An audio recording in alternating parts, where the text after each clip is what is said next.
Hey everyone, this is Gary with Older Man, Stronger Man. I hope everybody had a wonderful Christmas and people are getting ready for the new year. It's right around the corner, 3, 4 days out, and it's hard to behave these times, right? I was just listening to a YouTube channel, and I won't say who, but there was a Dr. Mark Hyman, and it was really interesting because his whole thing was, eating is like preventative medicine. And there are so many things that we can do for ourselves before we get to that bad news. Hey, you're a diabetic, or you've got cancer, or, you have the onslaught of Alzheimer's disease and, things don't look too good. And he kind of shed some really wonderful light on these subjects because evidently cancer feeds on sugar, and sugar is it's what makes it grow. It's what makes it get bigger in your body. And the good news is we don't just run on sugar. He had mentioned that we run on fat as well, and we don't have to live on sugar, and that there are studies now being made that says you can combat some of these diseases, even Alzheimer's and cancers and some diabetes, obesity, all of these things that are plaguing at least the United States of America. You can combat it by eating right. And I was in Fry's, which is also Kroger's, but it's Fry's back here in the West. I was at Fry's this afternoon, and I noticed something. 95% of all the aisles, I can't eat. I can't eat any of the cereals that are on the cereal aisle. Not the Quaker Oats, not anything. I can't eat all the fast energy bars. I can definitely not eat all the soft drinks. I can't drink the beer. I can't drink the liquor. I can't do 95% of what that what that store offers me, man.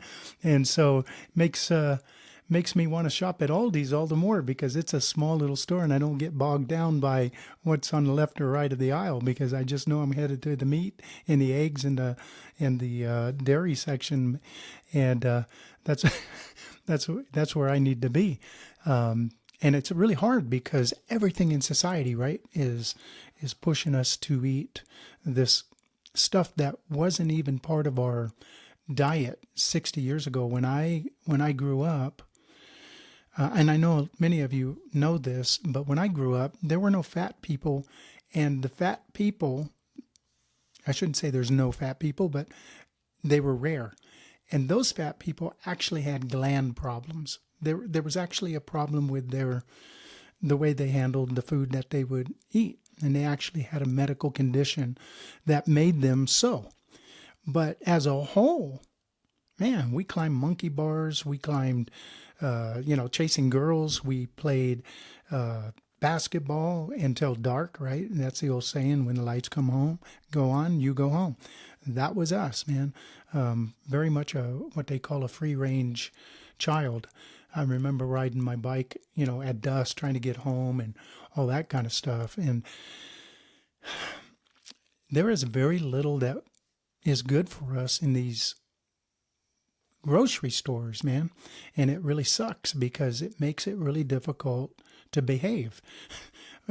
We want to behave. There's not a person out there that wants to be fat. There's not well, I take that back because there are YouTube channels of fat people eating more and more and more, but that's a problem upstairs and not in their belly. But most of us don't want to be fat. Most of us, we have this vision of ourselves that is much different than the actual reality. The last 5 weeks, and actually about 2 months before that, I've been out of the gym. There's no way that I was motivated in my hip. I think I told everybody had a hip replacement surgery 5 weeks ago, and there was no want or desire to get in the gym. Everything just hurt, and it's really difficult. And I've noticed that in the back of my head, I'm still thinking, I'm going to get in shape. I'm going to get there. I'm going to change things. And it becomes really difficult because what happened is for the last 2 weeks, guess who's been back in the gym? Me. But there is pain involved. My muscles hurt. And I was telling my wife just, I think today, is I think my legs are sorer down in the quads than, than they are where the hip surgery was. I couldn't hardly move yesterday. And those are things that can just knock you off right off your goals and your dedication, because it hurts, man. It really it really does. Because what's happening? You are, whether or not you're walking, whether or not you're in the gym, whether or not you're doing calisthenics, it doesn't matter. What are you doing? You are tearing down muscle. And what does it take? Just like if you had a disease in your in your body, all your blood is going to go in there and try to kick its ass, right? And it's the same thing here. You tear down your muscle and your body sends helpers to mend it. And it's not a pain-free thing. It goes in and they start fixing what you repair. And then in 4 days, you're hitting the same muscles again, and you're growing them and you're getting better. The process is very painful. And I've been a gym rat my whole life, and I forget how difficult it is to get back in that gym and stay dedicated, stay loyal to your vision, stay focused on where you want to be in X amount of time, whether or not 6 months, a year, 2 years, however long you have in your head that you're going to get to where you're going. And I have forgotten how difficult it is to get back in there and stay dedicated. And so like today I had a back and arm day. I do what they call a split workout. So I'll hit arms, which is a bicep and tricep. And then I'll hit chest and tries. And then I'll hit back and bis. And I'll have a leg day and a shoulder day. And that's pretty much my routine. Pretty easy. Except for when you haven't been in the gym for a while and you tear that muscle down and they start to hurt. And it's real easy to put it back in your head saying, man, I won't hurt so much tomorrow. I think I'll go tomorrow. And that's where things start falling apart. New Year's is right around the corner. Wednesday will be, 2025. And they say by the second week of the new year, most people fall off their resolutions. That's a drastic and a terrible number if you think about it. And that's why I always say, don't wait for the new year, man. If it strikes you in August, hit it in August, man. Don't wait. Don't put it off. Do it. And it's really difficult. So if you do maintain your goals and you don't fall off the wagon, you are one of the rare people. Again, your why has to be bigger than, the pain, bigger than the social commitment that you have around you, the social pressure, all of that. And so that has to be always pushed out in front. Otherwise, you will lose your train of, that mobility of going forward. You won't make it. And it's so difficult for people to do it because it's so easy to walk down Fry's, Safeways, or wherever and just grab a bowl of cereal and milk that's got 12% carbohydrates. Everything has carbohydrates. We're killing ourselves. And so it does take a commitment, and it is difficult. There is no free lunch. Everybody wants to take Ozempic. Everybody wants to take a little pill, pop it, and take care of all their problems. That's not going to help you live longer. It's not going to help you live better. Are you going to lose weight? Sure. But is it going to make you better? No, it's not. What makes you better is hard work. It always has been. What do you appreciate, the car that was given to you or the car you earned?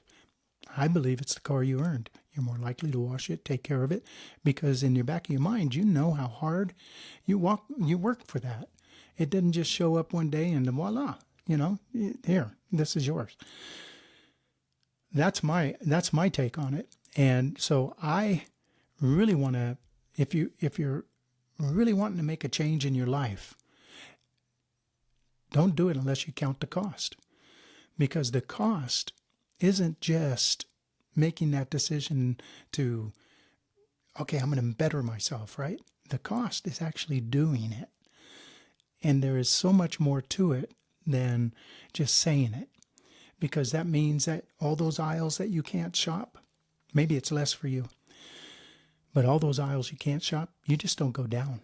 You don't get tempted. Go to the quick check places, because you don't have to stand behind with all the Tootsie Rolls and crap that sit there and, tempt us as we're headed out. And so count the cost, guys. Count it and make that commitment and stay with it. It's difficult. It's not easy. But one thing I know is once you're there, you will never look back. It's like the worst day at the gym is better than any day not there. I have gone to the gym when I really didn't feel like going, but I've never gone to the gym and wish I didn't go. And that is where you want to go. That's where you want to go here. You want to get that mind strong. You want to get that those abilities kicked in, and it's going to hurt, and it's not going to be easy. But once you start this, and once you commit to it, every day is another day in the bank. Every day that you put in the bank is another better day for you. So just as you're going into this new year and you're thinking of a new you, don't forget the cost, man, because it isn't for the weak. We didn't take a pill to get to where we are, and there is no pill to get you to where you want to be. It took a lot of eating and a lot of bad behaviors to get out of shape. And it's going to take a lot of undoing for us to get back into the shape. And I'm included that too. And we all are starting at different spots. And that's okay.